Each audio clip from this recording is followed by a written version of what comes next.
Ladies and gentlemen, hey, hi, how you doing? Welcome back to the channel. Thank you so much for stopping by. Today, Season 2 Reloaded is officially live in Warzone. We got a bunch of new patch notes to go over with the whole 1.55 update. So today, we are breaking down all the new changes with this update. As we go through them all, if you enjoy the video at any point, let me know by dropping a like on it. It really does help the channel grow. And if you're new here or if you have not already subscribed, every day I got you covered with all things going on in COD, news, updates, loadouts, tips. It's all right here. So feel free to hit that sub button and turn on those post notifications. But let's go ahead. Let's get into these patch notes. So obviously, we're going to have our playlists all the way through the week of April 21st. We'll break those down in more detail as we get closer to those specific dates. Starting this week, obviously, though, we are going to have Battle Royale, solos, duos, trios, quads. We're going to have Clash 50 versus 50, then Rebirth Island, solos, duos, trios, and quads for Resurgence as well. But getting into the general updates here for private matches, Rebirth Resurgence, a variety of fixes and adjustments have been made to better simulate the experience found in public matches, and this mode has been disabled. The Rebirth Mini Royale in general in private matches is no longer available, and Vanguard weapons now have inspect animation, so that's pretty cool. For gameplay, we obviously have the deployable buy station. We talked about this a little bit earlier on this week. Added as legendary ground loot, the deployable buy station is a field upgrade that once the marker is deployed, will call in a buy station to the location. It has the same inventory as the normal buy station, and it'll show up on the TAC map with its own special icon. And we got a lot of gameplay adjustments here. Players will now be able to drop their gas mask. We talked about that before. Players can collect plates within ground loot armor satchels if you already have a satchel equipped, and they now show how many armor plates they contain in their loot card as well. So if you take 5 out of 1 on the ground, there's only going to be 3 left in that satchel, so that's pretty interesting. While down, you can control the state in which you are revived, so you can be prone or crouched. We talked about that before as well. In-world contracts have been rotated at an angle to make them easier to find and ping. Contracts will show on the TAC map even when an existing contract is in progress. We talked about that before. Most Wanted has been removed from the top secret contracts. They rebalanced the distribution of contracts in Plunder and Battle Royale to better favor bounties. Smoke grenades. Improvements have been made to better distinguish the visual differences between the loadout drop markers, the deployable buy stations, and the smoke grenades when you view those actual markers in the real world. For parachutes, players can now cut their parachute at any point before their feet touch the ground. Thank you. That was such an annoying glitch. I'm so glad that's been fixed. An adjustment's been made to slightly increase the height required for being able to deploy a chute. That way you can't, accidentally try and B-hop and pull your chute out. An additional bug fixes in development to fix certain operator parachute behavior being inconsistent. So that's the speed differences between some Vanguard and Cold War and Modern Warfare operators. The heavy weapon drop public event had their default loot vastly improved and now include a guaranteed UAV, so it'll be more worth going for those crates than also a guaranteed legendary loot item. There's also some changes to the fire sale. The buy station fire sale discount has been decreased from 80% to 50% for UAVs, so those will be less spammable. Then for accommodations, that page will now show unearned accommodations to better help players collect them all. It's like collecting Pokemon out here, right? New Rebirth Island ingredients. We obviously have the weapon trade station. We talked about that before. Here's the complete list of all the weapon trade station opportunities. We're not going to break down every single one of these one for one because this is a lot of stuff, but basically the fire sale works on these, so you can actually do that one time per weapon trade station during the fire sale, but you'll basically get discounted items there. Legendary or custom or heroic or elite guns basically will give you a rare rarity gun with 2 extra mags, a legendary kill streak, a field upgrade, so on and so forth, some money or some equipment. It basically just depends on the rarity you're putting in when it comes to the item you're getting back out. So if you want to pause and go through all those exactly, feel free to do so, but that's basically how that's going to work. We also have the communication towers. Players may spend $1,500 or $5,000 in Plunder to activate red communication towers across the map and get 1 single UAV ping out of that, so you can figure out where some enemies are. Staged blueprints and items. Players may find iconic blueprints and powerful items placed across the map. So that's an R90 blueprint that's just sitting on some of the barrels, I think, around Chem. So that's actually kind of interesting. You'll be able to find random blueprints on the ground. That's kind of interesting. Golden vaults and secrets. The new version of Rebirth Island contains many secrets and bunker doors. Maybe a new Easter egg coming? If there is, we'll probably be talking about it at some point in time, so stay tuned for that. We have a brand new event with Rebirth Reinforced community challenges. All operators need to work together. There are going to be 4 community challenges, which will each unlock new gameplay elements and provide massive amounts of player XPs. So these are the challenges here. Operators must get a combined 20 billion kills on Rebirth to unlock the weapon trade station and earn 25,000 XP. Operators must trade a combined 990 million weapons to the trade station to unlock the comms towers. Operators must secure a combined 130 million payloads on the island to unlock the armored truck deployment event. And operators must gather $40 trillion in blood money on Rebirth to unlock the Gold Vault mystery. So in order to actually unlock these Rebirth Island updates, we're going to have to do the community challenges. Participation challenges, we also have those. Wipe 3 enemies in Resurgence solos on Rebirth Island, trade 30 legendary weapons, push or halt the payload for a total of 20 minutes, and gather 5 million in blood money. Then the rewards, 7 cosmetic rewards will be available. Each participation challenge will have its own unique reward. Winning 25 Resurgence matches will also unlock another reward, and there are 2 mystery rewards to unlock by deciphering secrets, so it sounds like Easter egg blueprints there. For modes, obviously we're going to have payload on Rebirth, blood money, and then Resurgence solos. We talked about all of those before. Mode adjustments, there's new stuff going on for public events here. The armored truck deployment, which will basically be like it is over in Caldera. Vanguard events, Rebirth now supports Vanguard public events such as weapon drops, cash drops, and restocks. That's pretty cool. Then Juggernaut armor drops, those will be pretty rare. Rebirth Resurgence, following feedback, all players will drop with the same weapon on spawn and respawn, and the weapon will change with each circle.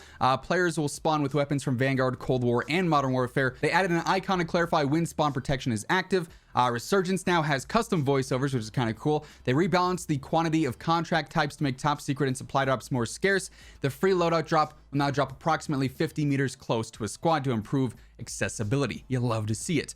For Battle Royale, Vanguard Royale is going away. We've been really happy with the reception of Vanguard Royale as we've listened, watched, and enjoyed all the conversations. It's now time to take the best bits from each and create one distinctive Battle Royale experience. So launch.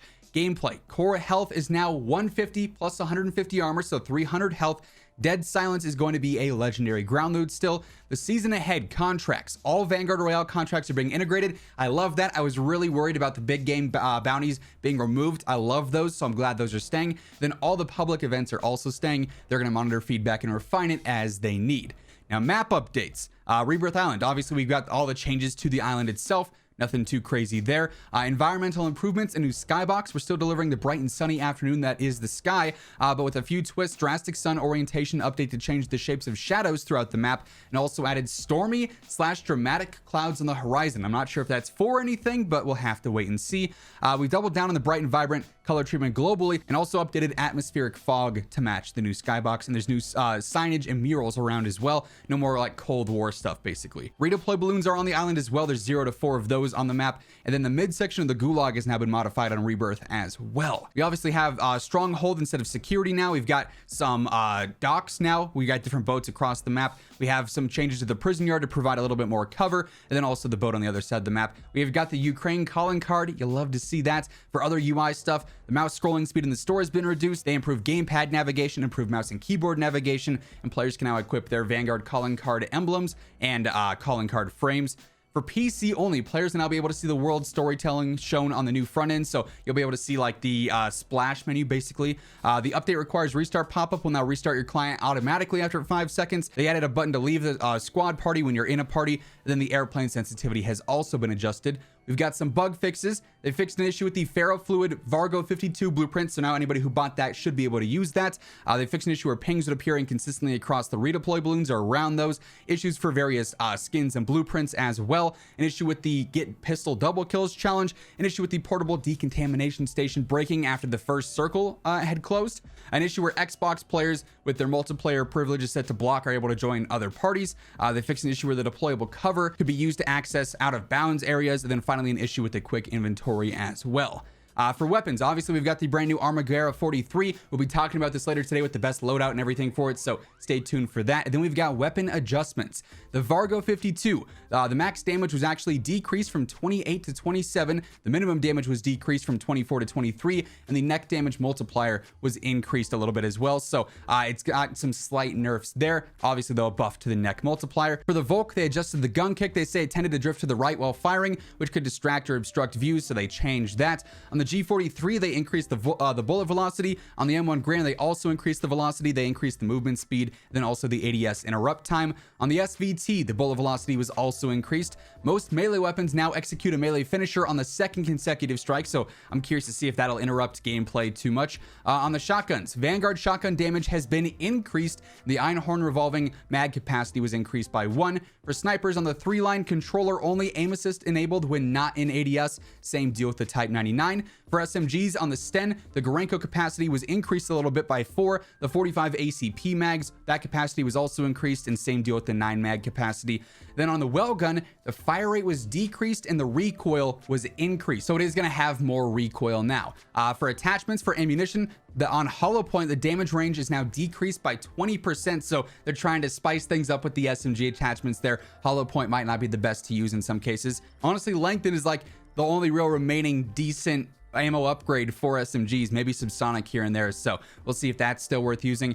For barrels on the 3 line, the MN Custom, the flinch resistance is now more accurate on the car. Same deal with the 660mm barrel. On the Type 100, the rapid barrel, they decreased the visual recoil. On the Type 99, on the 712mm barrel, flinch resistance now properly reduces camera pitch when hit. On the well gun, the shrouded barrel, the recoil control has been decreased, so you'll notice more recoil on that now. For magazines, on the Einhorn, the capacity was increased, the reload speed was increased for the 12 round. Then for the bird shot, the reload speed was also increased. Then on the well gun, for the 45-48, the visual recoil was decreased. On the Gorenko 40, the fire rate was increased even more. The maximum damage was decreased a little bit. The mid damage was decreased, as was the min damage, and the recoil control was decreased a little bit as well. They say it was simply providing far too much value and was overdue for an adjustment. This still leaves the well gun in a very strong position, but it's not going to be as good as it was before, so definitely important there.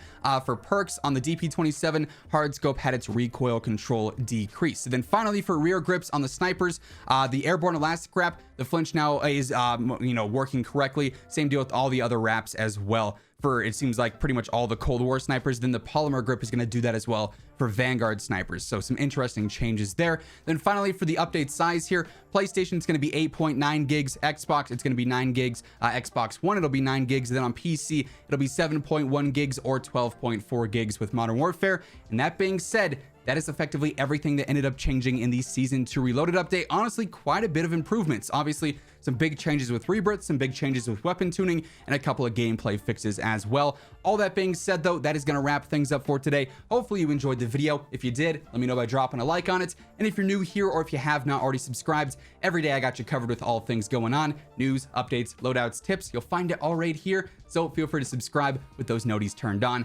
Well, once again, thank you so much for tuning in. And until next time, take it easy. Have an awesome rest of your day. And I'll catch you guys later. Peace out.